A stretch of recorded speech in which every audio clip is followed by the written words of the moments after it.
શિબિર યોજાશે 27 થી 29 નવેમ્બર સુધી વલસાડ જિલ્લાના ધરમપુર નજીક આવેલા શ્રીમદ રાજચંદ્ર આશ્રમમાં ચિંતન શિબિરનું આયોજન કરાયું છે। રાજ્ય મંત્રીમંડળના સૌ સભ્યો અને 242 ઉચ્ચ સનદી અધિકારીઓ આ શિબિરમાં જોડાશે। મુખ્યમંત્રી ભૂપેન્દ્ર પટેલ દ્વારા ચિંતન શિબિર ખુલ્લી મુકાશે। વર્ષ 2024-25 ની જો આપણે વાત કરીએ તો ત્યારે પણ આવી ચિંતન શિબિરોનું આયોજન થયેલું હતું। कालुपुर रेलवे स्टेशन थी वंदे भारत ट्रेन में आ तमाम मंत्रीओ छे ए रवाना थई चूक्या छे। 12मी चिंतन शिबिर सामूहिक चिंतन थी सामूहिक विकास तरफनी 12मी चिंतन शिबिर वलसाडना धरमपुर में आयोजित थई रही है। मुख्यमंत्री मंत्रीमंडळना सभ्यो अने तमाम जे 241 जेटला उच्च सनदी अधिकारीओ छे तेओ पण आ शिबिर में सहभागी बनवा जई रह्या छे। વધુ માહિતી મેળવીએ સંવાદદાતા વલસાડથી ભરતસિંહ વાઢેર મારી સાથે જોડાયા છે।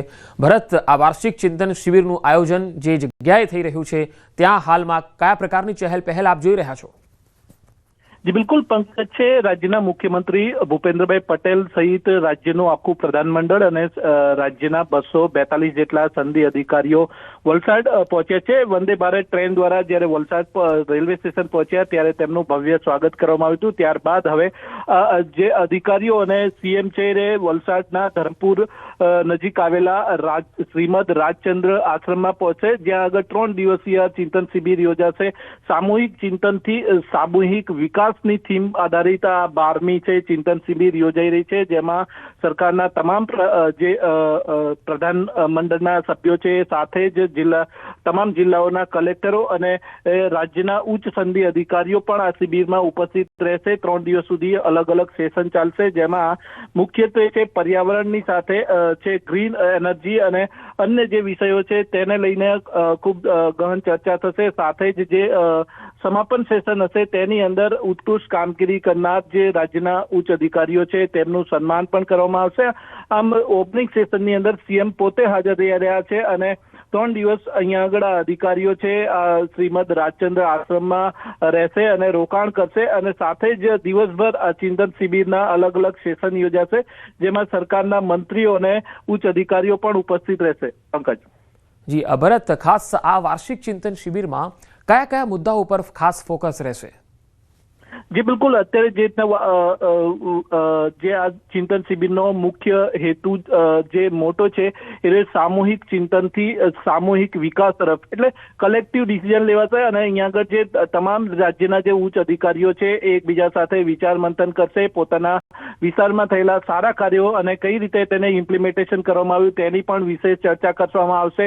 સાથે જ જે સરકારની વિવિધ યોજનાઓ છે એને અસરકારક રીતે કઈ રીતે અમલમાં મૂકી શકાય અને છેવાડાના માનવી સુધી સરકારના જે યોજનાઓ છે એનો સરળતાથી લાભ મળી શકે તે અંગે વિશેષ ચર્ચા કરવામાં આવશે। સાથે જ પર્યાવરણ અત્યારે ગંભીર વિષય બની રહ્યો છે, આથી પર્યાવરણના જાળવણી અને પર્યાવરણના સંવર્ધન માટે પણ અહીંયા આગળ વિશેષ ચર્ચા કરવામાં આવશે।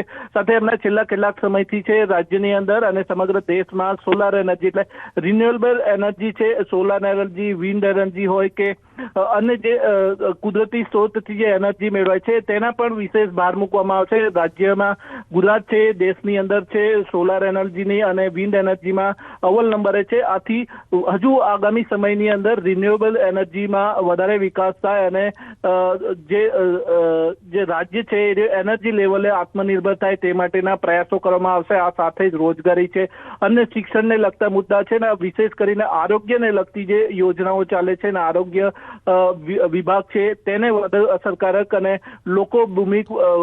લોકાભિમુખ કરી શકાય તે માટેના ચિંતન શિબિર થશે। આમ રાજ્યના જે સંધિ અધિકારીઓ છે એકબીજાના અનુભવો શેર કરશે, સાથે જ તેમાં સામૂહિક ચિંતન કરી અને એક જ્યાં આગળ આ સમાધાન થઈ શકે એવી જગ્યાઓ પર પહોંચી અને અહીંયા આગળ સામૂહિક કલેક્ટિવ ડિસિઝન લેવામાં આવશે અને સરકાર આખી માની શકાય કે આખી સરકાર છે 3 દિવસ સુધી વલસાડના ધરમપુરમાં ચંદ્ર આશ્રમની અંદર આ ચિંતન શિબિર યોજાશે। પંકજ જી ભરત, આભાર સમગ્ર માહિતી આપવા માટે। રાજ્ય સરકારની આ 12મી વાર્ષિક ચિંતન શિબિર છે અને હાલ મુખ્યમંત્રી વલસાડ પહોંચી ચૂક્યા છે। મંત્રીમંડળના સભ્યો સાથે તેઓ વલસાડ પહોંચી ચૂક્યા છે, જ્યાં તેમનું સ્વાગત પણ કરવામાં આવ્યું છે। આ ચિંતન શિબિર જે છે એ 29 નવેમ્બર સુધી યોજાવાની છે, એટલે કે 27, 28 અને 29 આ 3 દિવસ સુધી મંથન થશે।